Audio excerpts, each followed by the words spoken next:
Boa noite, veja no Brasil TV desta quinta-feira, 24 de março, tem bandido usando o aplicativo de celular para fingir que é do INSS.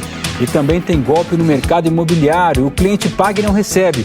A polícia prende suspeitos de tráfico internacional de drogas no Paraná. Desta vez não houve feminicídio, um homem foi morto por um policial ao invadir a casa da ex-mulher.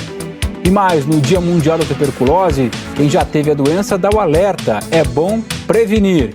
E o público se prepara para a abertura do Lollapalooza. Músicos ingleses que já chegaram a São Paulo conheceram o Museu do Futebol. E agora no Brasil TV.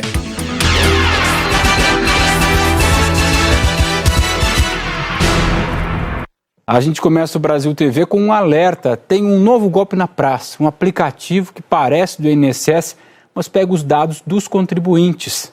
Veja como se proteger na reportagem. Basta um celular conectado à internet para virar alvo de golpistas. Eu sou assinante de um aplicativo, né? E ligaram várias pessoas solicitando para que eu pagasse, depositassem para eles uma quantia de dinheiro. Eu falei, mas... E falando que era gerente geral do aplicativo. Eu falei, não... Isso aí é mentira, né? Porque eu não vou pagar. Eu peguei, inclusive, e bloqueei eles. Quem nunca foi vítima, certamente conhece alguém que já. Inclusive, a amiga da minha irmã, já aconteceu isso com ela. E você vê, tipo assim, você pensa, nossa, mas quem cai hoje em dia nessas coisas? Mas assim, acontece, infelizmente. O alerta vem agora do INSS. Golpistas estão usando a imagem da Elô, assistente virtual do Instituto, para se passar por uma espécie de central de atendimento e conseguir dados pessoais das vítimas. O perfil parece confiável, tem até horário de atendimento e endereço na descrição. O INSS explica que, na verdade, a assistente virtual existe e funciona mais como um plantão de dúvidas do que como uma central de atendimento. Só dá para acessar pelo site ou então aplicativo da instituição. Por isso, a Elô nunca vai entrar em contato por outra plataforma. Dá uma olhada nessas dicas para não cair no golpe. É importante sempre manter os dados de contato atualizados no INSS, como telefone, e-mail e endereço. Não forneça dados ou fotos para ninguém. O Instituto nunca entra em contato para pedir essas informações. O número usado para enviar mensagens de texto é o 28041, nunca por aplicativos de mensagens. Caso desconfie do golpe, qualquer solicitação pode ser confirmada pelo número 135. E apenas canais oficiais são usados. O que os golpistas querem? Né? Eles já têm muitos dados, né, da pessoa, mas eles querem o que eles não têm, né? Então, geralmente, é uma selfie e algum documento, porque isso é muito valioso hoje em dia. O INSS diz que entrou em contato com a polícia e com a empresa que administra o aplicativo para que os golpistas sejam identificados. Se o beneficiário suspeitar que caiu nesse golpe, deve fazer um boletim de ocorrência e também deve avisar o banco. Cuidado, também tem golpes, né, no setor imobiliário. Dá uma olhadinha nessa história. A Adriana mostra o terreno onde a mãe morava. Tinha uma casa pequena, pronta, improvisada, que foi demolida pela suposta construtora, justamente para concretizar um sonho. A Adriana juntou todo o dinheiro que tinha e o que não tinha para fazer a casa da mãe. Mas hoje, 3 meses depois de vencer o prazo de entrega da casa pronta e nova, olha só como é que está o terreno, vazio, sem nenhuma parede erguida. Tem se tornado muito frustrante, um pesadelo assim que é de tirar o sono todas as noites. O contrato com a empresa foi fechado em julho do ano passado, com a promessa de que a casa ficaria pronta em 17 de dezembro. Ao todo, a Adriana repassou para a empresa quase R$45 mil em 4 parcelas. A última seria paga em dezembro, junto com a entrega da chave. Mas um mês antes, em novembro, o dono da empresa mandou uma mensagem para o casal, avisando que não teria como entregar a obra e que eles procurassem um advogado. E desde então, esse senhor só nos procurou quando ele soube que havíamos registrado uma ocorrência na 24ª DP. E aí ele entrou em contato com meu esposo, pedindo para que meu esposo retirasse a ocorrência, que ele iria pagar. E eu falei para o meu esposo não retirar enquanto ele não pagasse. Nas redes sociais, a empresa se apresentava como NR Imóvel, com fotos de casas que teriam sido feitas por eles. Mas há uma semana, a mesma conta passou a aparecer com outro nome, Zoe Consultoria Imobiliária, e todas as fotos tinham sido apagadas. A Adriana diz que já conhecia o dono da empresa. Segundo ela, é Newton Silva Júnior. A cliente diz que ele estudou com o marido dela, o que fez o casal confiar no negócio. Em dezembro do ano passado, quando a casa deveria ter sido entregue, a Adriana e o marido fizeram um acordo na justiça com o dono da empresa. E ele se comprometeu a pagar o que devia em 6 parcelas de R$7 mil. A primeira parcela venceu em janeiro deste ano, mas até agora ele não devolveu nenhum centavo. Nós falamos com o Newton por telefone. Eu tive um problema que não administrei direito, mas eu vou sentar com o advogado para poder estar pagando da melhor forma possível. Ele tem processo por parcelamento ilegal de terra, receptação, estupro e furto de objetos de uma casa que ele alugou. Há possibilidade de se configurar um crime de estelionato. Nós vamos finalizar a investigação para realmente ver se há tipicidade desse crime de estelionato, que depende de um ardil ali praticado pelo suposto autor para ele oferir vantagem ilícita. A Polícia Federal fez uma operação contra o tráfico internacional de drogas no porto de Paranaguá, lá no Paraná. Dentro da mala, os policiais encontraram maços de dinheiro. Durante a operação, os agentes ainda apreenderam carros de luxo, relógios, joias, armas e munições. Um jato executivo também foi apreendido no interior de São Paulo.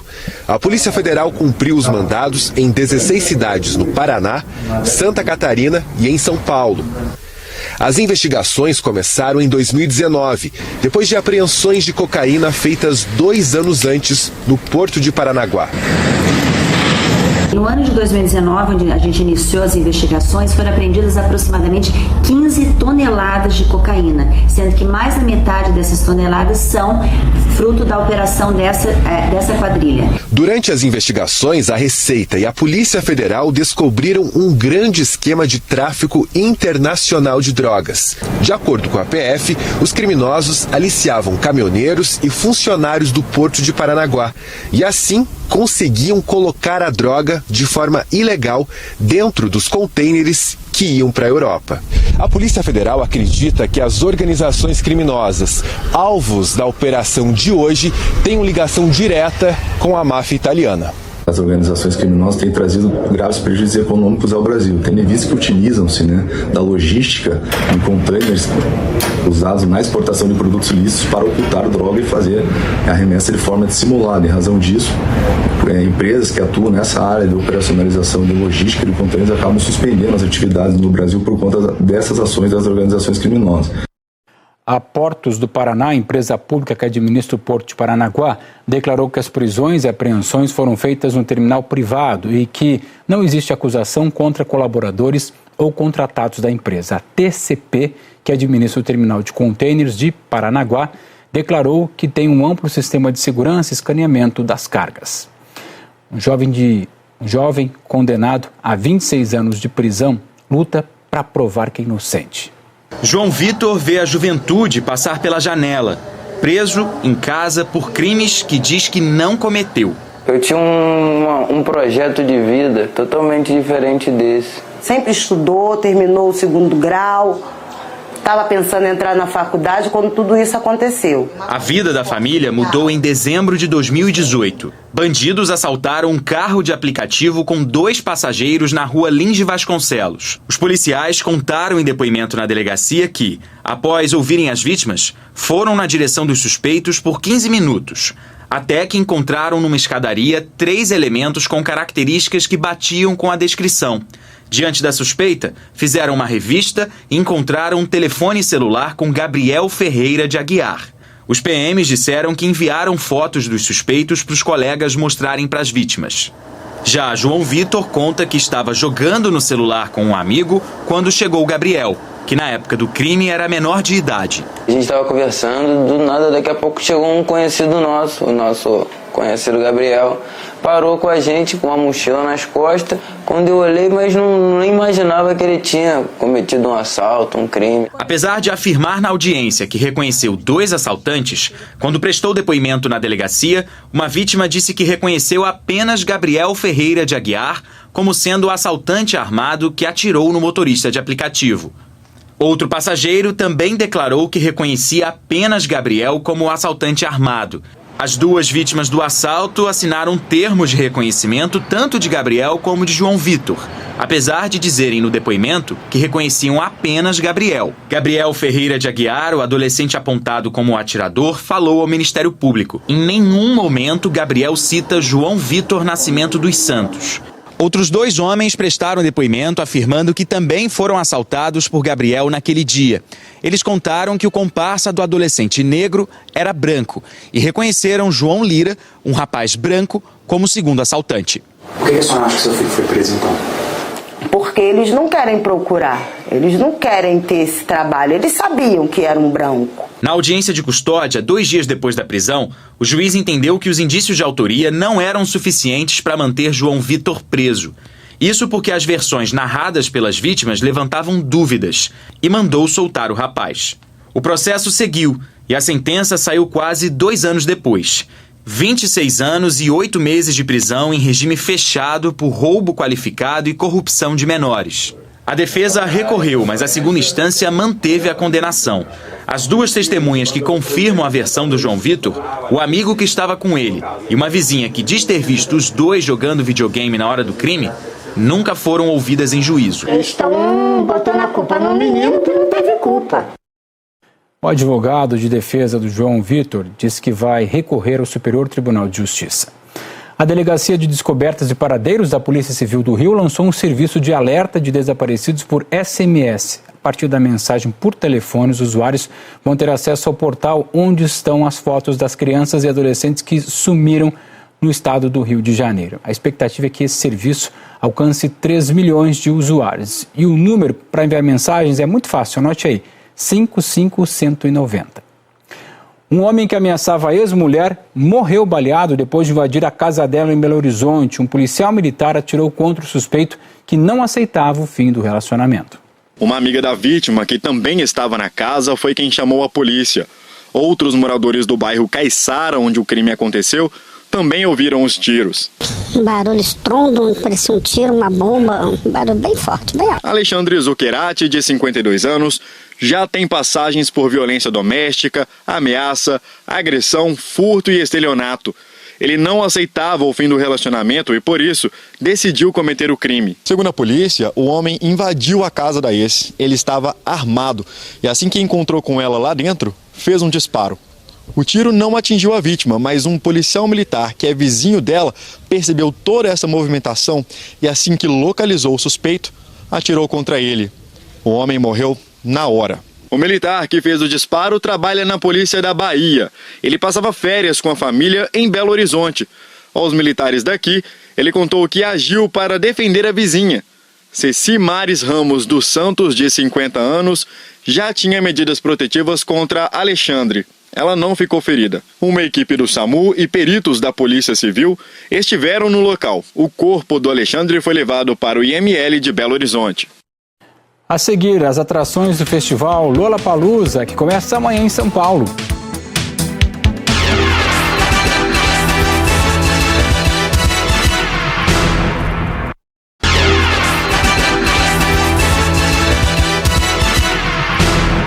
Hoje é Dia Mundial de Combate à Tuberculose. Quem já teve a doença, alerta. É preciso ter atenção na prevenção e no tratamento. Hoje a Bárbara respira aliviada. Mas quando descobriu a tuberculose em 2015, não era assim. Eu tinha muita sudorese e eu comecei com muita tosse seca. Ela fez o tratamento, que durou quase 2 anos, tomando remédios todos os dias, porque a bactéria que causa a tuberculose ficou resistente aos remédios. Sentia muitas dores no peito, nas costas, eu tinha dificuldade de respirar, de andar. A tuberculose é uma doença bacteriana que pode ser grave e levar à morte. Tem cura se o paciente seguir o tratamento até o fim. O sintomático respiratório com tosse há mais de 2 semanas ele deveria ser atendido num programa de saúde da família, um posto perto da casa dele, onde tem uma equipe de saúde que vai acolhê-lo, fazer o diagnóstico precoce e tratar esse paciente por 6 meses. O Brasil está entre os 30 países onde mais pessoas morrem por tuberculose, uma doença que tem tratamento e ele é oferecido pelo SUS, só que é difícil, demorado e muitos pacientes desistem antes de estarem curados. A dificuldade de acesso dos agentes de saúde e falta de condições ideais de higiene atrapalham a prevenção e o tratamento. Falar de tuberculose também é falar sobre saúde, sobre saneamento básico, sobre questões sociais de habitação, porque a gente sabe que a gente vive num país que viola muito o direito à moradia, viola a questão também do direito às questões de saúde. Bárbara, que vive bem há 5 anos depois que se curou da doença, dá o recado. As pessoas têm que buscar essa informação no serviço de saúde, não achar que por estar melhor tem que parar, porque antibiótico, a gente sabe, tem que fazer o tratamento até o final. E se a pessoa não faz isso, ela vai adoecer e vai morrer e vai matar todo mundo que está ao redor, porque é uma doença muito contagiosa. Secretários de Fazenda dos estados fixaram hoje uma alíquota única do ICMS para o óleo diesel. Será o equivalente a R$1 por litro a partir de 1º de julho. Hoje, cada estado tem uma alíquota diferente. A mudança foi feita para atender à lei federal, que alterou as alíquotas de impostos e contribuições sobre os combustíveis. Olha só essa, uma vaca ficou presa no canteiro central da via estrutural em Brasília. Testemunhas disseram que a vaca atravessou uma das pistas da estrutural sentido plano piloto, mas acabou presa no guardrail do canteiro central. Foi próximo à cidade do automóvel, um dos pontos mais movimentados da via. A cena chamou a atenção dos motoristas, que acionaram os bombeiros e a PM. O trânsito foi interditado e o animal resgatado. A vaca foi levada para a Secretaria de Agricultura. Também em Brasília, a Polícia Militar Ambiental resgatou um tamanduá que foi atropelado numa estrada em São Sebastião. O tamanduá bandeira adulto estava ferido e foi encontrado ontem na pista perto da Papuda. Policiais e brigadistas conseguiram conter o animal e colocá-lo em uma jaula. O tamanduá foi levado para um hospital veterinário em Taguatinga, onde se recupera e passa por tratamento. Depois, vai ser solto na natureza. Começa amanhã a 9ª edição do Lollapalooza aqui no Brasil. E músicos da banda The Wombats já estão em São Paulo. E aí aproveitaram para conhecer a cidade.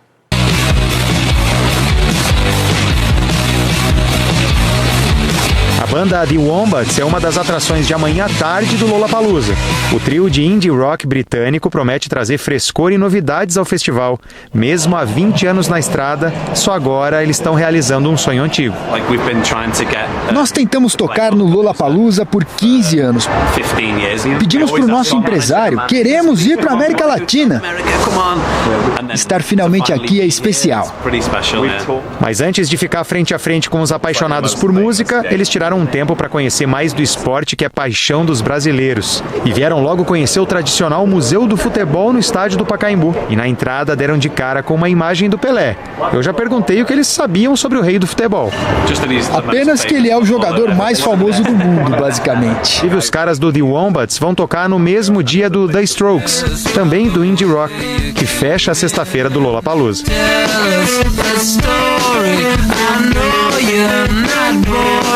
Aliás, depois de 2 anos de espera, o Lollapalooza Brasil também vai ter muitas outras atrações internacionais de peso, como o Doja Cat, com o rap norte-americano. No fim de semana também vai rolar a A$AP Rocky e o som de Miley Cyrus. Para quem gosta de eletrônico, tem Martin Garrix e o brasileiro Alok. Dentre as mais de 70 atrações nos 3 dias de festival, também estão os caras do Foo Fighters. E Machine Gun Kelly, um dos ícones do pop punk, gênero musical que está bombando nas redes sociais dos Estados Unidos. O Brasil TV fica por aqui. Outras notícias no Jornal Nacional, que hoje é mais cedo, às 7:45 pelo horário de Brasília. Boa noite para você e até amanhã.